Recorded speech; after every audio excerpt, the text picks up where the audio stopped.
Hello, అందరికీ నమస్కారం. Welcome to our channel. నేను నిన్న పంచ్ ప్రభాకర్ అన్నతో ఒక వీడియో చేశాను. కింద ఒక సోదరుడు ఒక విజ్ఞప్తి చేస్తూ ఒక మెసేజ్ పెట్టాడు, అన్న మీరు మధ్యలో నవ్వకండి అన్న అని చెప్పేసి. సో నేను ఈరోజు నవ్వు ఆపుకుంటాను, చాలా గంభీరంగా సీరియస్గా చెప్తాను ఆ సోదరుడి కోసం.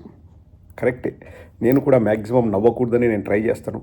కానీ నవ్వు వస్తే నవ్వకపోతే కష్టం, కంట్రోల్ చేసుకోవడం కష్టం. బట్ ఈరోజు ట్రై చేస్తాను. ఎస్, మీరు చూడబోయేది వినబోయేది నిజమే. దానికంటే ముందు చివరిలో ఒక అద్భుతమైన కొసమెరుపు ఉంది. మనం ఏది ఊరికే చెప్పము. కుక్కల్లా కొట్టుకుంటున్న TV5 అండ్ ABN. ఆ ఇద్దరు కుక్కల్లో ఒక కుక్క TV5 సాంబా అయితే ఇంకొకరు వెంట్రుక కృష్ణ. అంటే నేనేం ఊరికే చెప్పట్లేదండి, అంటే ఫిజికల్గా కొట్టుకోవడం కాదు, అదే కొసమెరుపు ఉంది. దానికి కూడా మన దగ్గర ఆధారాలు ఉన్నాయి. సో వీళ్ళు ఒకే టాపిక్ మీద కొట్టుకుంటున్నారు, కల్తీ మద్యం టాపిక్. అందులో TV5 సాంబా అనే గొప్ప మేధావి తేల్చేశాడు. జోగి రమేష్ మొత్తం చేస్తున్నాడు. చంద్రబాబు ప్రభుత్వంలో ఉన్న చంద్రబాబుకి ఏమీ చేతగాని దద్దమ్మ చవట కాబట్టి జయచంద్రారెడ్డికి టికెట్ ఇచ్చాడు. అసలు అలా టికెట్ ఇచ్చేలాగా కూడా చేసింది కూడా వైఎస్ఆర్ కాంగ్రెస్ పార్టీ వల్లే. వాళ్ళ ట్రాప్లో చంద్రబాబు నాయుడు పడ్డాడు. ఎందుకంటే చంద్రబాబు నాయుడుకు ఏమీ చేతగాని సవట దద్దమ్మగా అని నేను అనడం లేదండి, సాంబశివరావు గారు తేల్చేశారు. కానీ వెంకటకృష్ణ వెంటనే దాన్ని ఖండించాడు. That is the beauty. ఒక్కసారి ఫస్ట్ సాంబశివరావు గారు ఏమంటారో ఒకసారి వినండి, తర్వాత వెంకటకృష్ణ గారు ఏమంటారో విందాము. అంటే ఇప్పుడు నేను ఎందుకు సాంబశివరావు గారు వెంకటకృష్ణ గారు అంటున్నా అంటే, ఇంకా ఆ పేర్లు పెట్టి పిలిస్తే నవ్వు వస్తుంది. ఎవరు నవ్వొద్దని చెప్పినారు నిన్న, నేను నవ్వను. ఫస్ట్ సాంబా గారిని పిలుద్దాం. జయచంద్రారెడ్డి గారు టీడీపీలో ఉన్నారు కాబట్టి మనకేం కాదులే. వైసీపీలో ఎవరైతే మద్యం తయారు చేశారో, వైసీపీలో ఎవరైతే కల్తీ మద్యం అమ్మారో, కల్తీ మద్యం తయారు చేశారో, స్పిరిట్ కొన్న వాళ్ళంతా ఆ బ్యాచ్ అంతా కూడా కొంత వేస్ట్ సరుకు టీడీపీలోకి వచ్చి ఈ పని చేశారు. సో వేస్ట్ సరుకు అంతా టీడీపీలోకి వచ్చిందంట. వాళ్ళు స్పిరిట్ ఎట్లా కలపాలి, నకిలీ మద్యం ఎలా తయారు చేయాలి, వాళ్ళంతా నేర్చుకొని ఆ వేస్ట్ సరుకు అంతా టీడీపీలోకి వచ్చిందని వేలు ఇలా తిప్పుతూ 3 సార్లు ఆ వంకర వేలు తిప్పుతూ ఎల్ముండల సాంబా చెప్పాడు. సో ఎల్ముండల సాంబా వాళ్ళు వస్తా అంటే ఎలా చేర్చుకున్నారు టీడీపీ వాళ్ళు? నా ప్రశ్న అదే. నా ప్రశ్న కాదు, ఆంధ్ర రాష్ట్ర ప్రజల తరపున నేను ప్రశ్నిస్తున్నా. పోనీ నా ప్రశ్న అంటే నువ్వు ఎలాగూ సమాధానం చెప్పవు, ఆంధ్ర రాష్ట్ర ప్రజలు అడిగినా నువ్వు చెప్పవు. ఎందుకంటే నువ్వు తెలంగాణలో ఉంటావు, చంద్రబాబు నాయుడు నీకు బేటా ఇస్తున్నాడు, నువ్వు మాట్లాడుతున్నావు అంతే. నీకు ఆంధ్రాలో పరిస్థితులు బాగుపడ్డాయా ఆ రెస్పాన్సిబిలిటీ కూడా నీకు అవసరం లేదు, ఎందుకంటే నీ సొంత ఊరు కాదు. ఇప్పుడు నేను మాట్లాడుతున్నా అంటే నాకు ఆంధ్రప్రదేశ్ మీద ప్రేమ, నేను తెలంగాణ మీద అంతగా మాట్లాడను, ఫాలో అవును. ఎందుకంటే అక్కడ ఫాలో అయ్యే వాళ్ళు, చూసుకోవాల్సిన వాళ్ళు ఉన్నారు. నా రాష్ట్రం మీద నాకు ప్రేమ కూడా నేను మాట్లాడుతున్నా. కానీ ఈడుండేది పక్క రాష్ట్రంలో, వీడికేం సంబంధం లేదు. అఫ్కోర్స్ ఇంకా ఒక బంధం ఉంది, ఆ గజ్జి బంధం ఒకటి తప్పితే ఇంకా వేరే బంధం కూడా లేదు ఆంధ్రప్రదేశ్కి. ఇతనికి చంద్రబాబు నాయుడుతో గజ్జి బంధం ఉంది, అంతకంటే ఏం సంబంధం లేదు.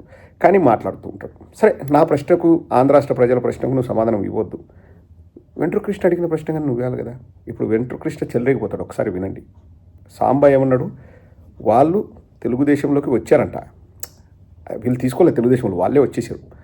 దాని గురించి వెంకటకృష్ణ మూతి పగలు కొడతాడు సాంబాది, ఒకసారి వినండి. ఆ బ్యాచ్ అంతా కూడా కొంత వేస్ట్ సరుకు టీడీపీలోకి వచ్చి ఈ పని చేశారు. కోర్టుగా పనిచేసేవాడికి టికెట్ ఎట్లా ఇచ్చారు మీరు అనేది ఒక ప్రశ్న. ముందు తెలియదా అతను కోవర్ట్ అని? ఒకవేళ కోవర్ట్ అయి ఉంటే ముందు తెలియదా? సంకన ఎక్కించుకుని భుజాన్ని ఎక్కించుకుని టికెట్ ఇచ్చింది మీరే కదా, చాలా కాలం మీరు మోసారు కదా. మరి అలాంటి వ్యక్తి వాడు ఒక్కసారిగా మీకు కోవర్ట్ లాగా ఎలా కనిపిస్తున్నాడు?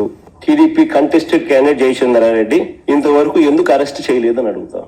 ఎందుకు అరెస్ట్ చేయలేదు? కంటెస్టెడ్ క్యాండిడేట్ తెలుగుదేశం పార్టీ, ఎందుకు ఈ మనిషి పాస్పోర్ట్ సీజ్ చేయలేదంటూ అడుగుతున్న చంద్రబాబు నాయుడు. ఇది వ్యాపారం. చెప్పురా ఎల్ముండల సాంబిగా, చట్టానికి న్యాయానికి జరిగిన ఈ సమరంలోని మీ ఇద్దరికే పడింది. చెప్పురా, ఏం తీర్పు చెప్తావురా సాంబిగా?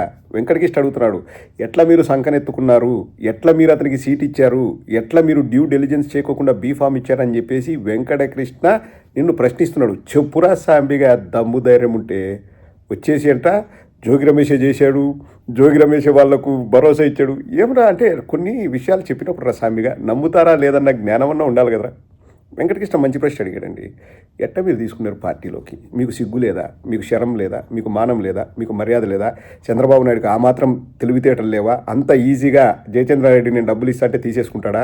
కనీసం డ్యూ డెలిజెన్స్ చేసి అతని హిస్టరీ ఏంది, అతను ఎలా ఆ డబ్బు సంపాదించడన్న కనీస జ్ఞానం లేకుండా, కనీస అవగాహన లేకుండా ఎట్టటికి టికెట్ ఇస్తారు అని చెప్పేసి వెంట్రుక కృష్ణ గారు, గౌరవనీయ వెంట్రుక కృష్ణ గారు ఎల్ముండల గారిని అడుగుతున్నాడు. చెప్పు బా ఎల్ముండలా, చెప్పు. పాత మెట్లు ఇస్తా, ఇద్దరు కొట్టుకొనరా ఒకరినొకరు. ఇది ఊరికే అనట్లేదండి, నిజంగానే దీపావళి పండుగ రోజు ఏబిఎన్ రిపోర్టర్పై టీవీ5 రిపోర్టర్ దాడి చేశాడట. ఆ వీడియో వెతుకుతుంటే డిలీట్ చేసేట్టున్నారు, కనిపించలేదు. కానీ మైరా మీడియాలో దానిపైన ఒక విశ్లేషణ కూడా చేశారు. ఆ ఫోటో కూడా ఉంటుంది, ఒకసారి చూడండి. అదే అద్భుతమైన కొసమెరుపు. అందరూ పండుగ పూట పటాకులు పేల్చి సంబరంగా జరుపుకునే క్రమంలో కొన్ని స్నిపెట్స్ ఈ రాష్ట్ర ప్రజల్ని అవాకాయాలు చేసిన అనమాట, ముక్కును వేలేసుకునేలాగా చేసిన ఘటన ఇదనమాట. మన ఏబిఎన్ ఆంధ్రజ్యోతి ఛానల్లో వచ్చిన ఒక న్యూస్ ఏంటంటే ఏబిఎన్ రిపోర్టర్ పై టీవీ5 రిపోర్టర్ దాడంట. ఎందుకు ఇది అంటే ఈ అనంతపురంలో, తర్వాత ఇక్కడ ఎన్టీఆర్ భవన్ లో కొన్ని చోట్ల ప్యాకెట్లు పంపిస్తారు కదా, స్వీట్ ప్యాకెట్లు, తర్వాత టబకాయలతో కూడిన బాక్సులు, ఇవన్నీ పంపించడం అనేది ఆనవాయితీ అనమాట. ఈ పంపకాల కార్యక్రమంలో ఏబిఎన్ రిపోర్టర్ ఎవరో పాపం ఎక్కువ తీసుకుపోయే ప్రయత్నం చేస్తా ఉంటే టీవీ5 రిపోర్టర్ అటెట్ట కుదురుతుందని చెప్పి తన్నిండట. ఇదిగో దెబ్బలు కూడా కనిపిస్తా ఉన్నాయి చూడండి. సో ఇదనమాట పండుగ రోజు ఇట్లా పంచాయతీ పెట్టింది అనమాట కూటమి పాలన.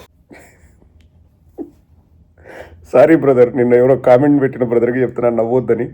ఎట్లా నవ్వుకోకుండా ఉంటాం చెప్పండి? మీకు నవ్వు రాదా? టపాసులకు స్వీట్లకు కొట్టుకోవడం ఏందిరా? ఏబిఎన్ రిపోర్టర్పై టీవీ5 రిపోర్టర్ దాడి, అది కూడా ఏబిఎన్లోనే వచ్చింది చూడండి. ఏబిఎన్ రిపోర్టర్పై టీవీ5 రిపోర్టర్ దాడి. ఆ వీడియో డిలీట్ చేసినట్టున్నారు, నేను వెతుకుతుంటే నాకు కనిపించట్లేదు. ఎవరన్నా వెతుకుతే కింద లింక్ పెట్టండి. ఇంకా నవ్వక ఏం చేయాలండి? అంటే అన్నిసార్లు నవ్వకూడదులే, కానీ నవ్వు వచ్చినప్పుడు నవ్వచ్చు. అరే టపాసుల కోసము స్వీట్ల కోసం కొట్టుకోవడం ఏందిరా? బాగా ఎక్కడో కాలిందండి, ఏబిఎన్ వాడికి కాలింది. ఎప్పుడైతే టీవీ5 మిడ్ నైట్ మసాలా నాయుడికి ఆ పోస్ట్ ఇచ్చారు కదా, టీటీడీ చైర్మన్ పదవి, ఏబిఎన్ రాధాకృష్ణ ప్లాన్ ఏంటంటే బూత్కిట్టు ప్లాను. ఇప్పుడు రామోజీరావు పోయాడు కాబట్టి రామోజీరావు స్థానాన్ని నేను ఆక్రమించుకోవాలని ట్రై చేస్తున్నాడు. వాళ్ళిద్దరికీ ఆధిపత్య పోరుంది, అవి వార్తల్లో కనిపిస్తున్నాయి.